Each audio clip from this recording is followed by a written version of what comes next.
Hi friends, welcome back to our channel PSR. Good morning friends ఈ వీడియోలో మనం చెన్నై మార్కెట్లో ఈరోజు టమాటా ధరలు ఎంత పడుతున్నాయో తెలుసుకుందాము. ఈరోజు డేట్ వచ్చేసి 22వ తారీఖు 6వ నెల 2024 సంవత్సరం. ఇంకా చెన్నై మార్కెట్లో అయితే 15 కేజీల బాక్సులు ఉంటాయి, అలాగే 30 కేజీల బాక్సులు కూడా ఉంటాయి. ఇంకా ధరలు చూసుకుంటే ఈరోజు 15 కేజీల బాక్సు 100 రూపాయల నుంచి 650 రూపాయల దాకా అయితే వెళ్ళటం జరుగుతుంది. టాప్ ధర 100 రూపీస్ టు 650 రూపీస్ వరకు అయితే వెళ్ళటం జరుగుతుంది. క్వాలిటీని బట్టి ధరలు అయితే వెళ్తున్నాయి. ఇంకా అలాగే 30 కేజీల బాక్స్ వచ్చేసి 300 రూపాయల నుంచి 1400 రూపాయల వరకు అయితే వెళ్తుంది.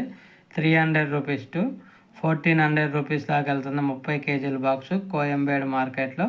ఓకే ఫ్రెండ్స్, వీడియో నచ్చితే లైక్ చేయండి, షేర్ చేయండి, కామెంట్ పెట్టండి. అలాగే మీ ఏరియాలో టమాటా ధరలు హోల్సేల్, రీటైలరు ఎలా అమ్ముతున్నారని తెలియజేయగలరు. మా ఏరియాలో అయితే గోలికాయలో కేజీ 80 రూపాయలు అమ్ముతున్నారు. ఓకే ఫ్రెండ్స్, వీడియో నచ్చితే లైక్ చేయండి, షేర్ చేయండి.